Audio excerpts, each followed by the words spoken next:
आज आपण बनवणार आहोत कांदा पोहे। ह्याच्यासाठी मी जे काही साहित्य घेतले त्याच्यासाठी पोहे भिजवून घेतले, ऑइल घेतले, शेंगदाणे घेतले, असे काप करून कच्चेच आहेत, काप करून साली काढून घेतले। खूप छान खायला वाटतं, दाताखाली छान येतं हे। आणि कांदा कापून घेतलाय, हिरवी मिरची कट करून घेतली, कोथिंबीर घेतली, थोडीशी कढीपत्ता घेतलाय, मीठ घेतलंय आणि हा माझा मसाल्याचा डब्बा आहे। आणि ह्याच्यामध्ये मोहरी आहे आणि हळदी पावडर आहे, हे दोन्ही यूज करणार आहोत आपण। सर्वप्रथम आपण ऑइल घेणार आहे,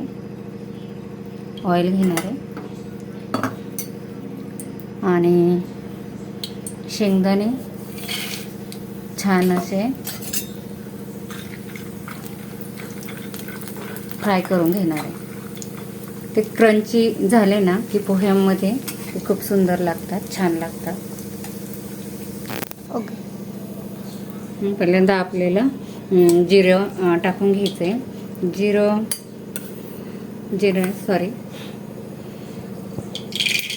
मोहरी टाकायची आहे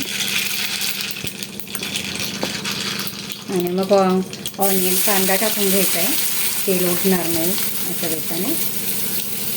आणि छान असा सोनेरी फ्राय करायचा आहे, खूप जास्त पण फ्राय नाही करायचं।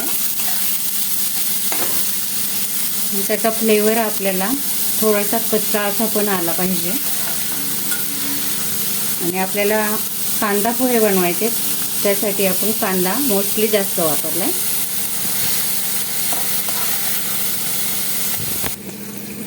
आता टाकणार आहे हिरवी मिरची,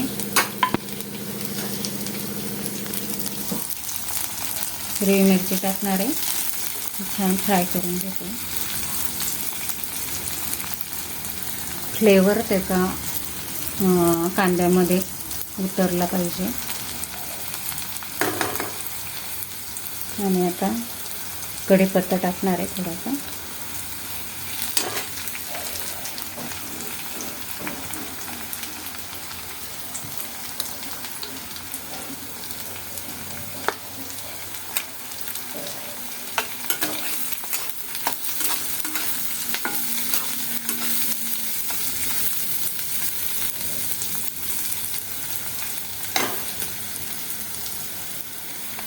त्यावर आता बाकी सर्व टाकलेले आपण हळदी पावडर टाकायची, आपल्या अंदाजानुसार टाकायची, जेणेकरून छान कलर पण येईल, फ्लेवर पण येईल।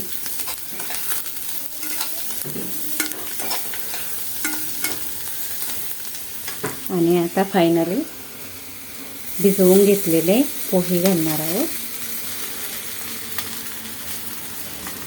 चाळणीमध्ये जर पोहे भिजवले तर फार ओलसर पण नाही होत आणि कोरडे पण नाही राहत। आणि ह्याच्यातच अंदाजाने मीठ टाकायचं, 2 चमचे मीठ, थोडंसं लागेल। ओके,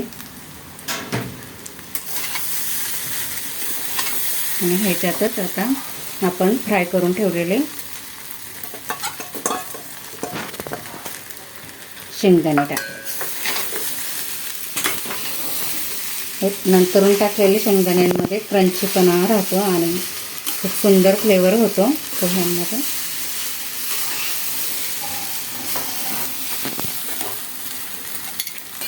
थोडीशी कोथिंबीर भरभरायची,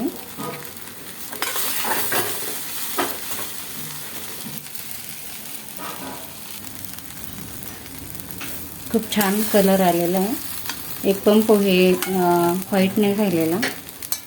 ऑलमोस्ट आपले पोहे आता रेडी झालेले आहे सर्व करण्यासाठी। मी रेडी करून डिश सजवून दाखवते तुम्हाला। ह्याच्यावर कोथिंबीर टाकलेली अशी, लिंबाची फोड प्लस ग्रेट केलेलं नारळ खोबरं घेतलं मी, ओलं खोबरं। खूप सुंदर असं फ्लेवर पण होतो आणि डिश पण खूप सुंदर दिसते।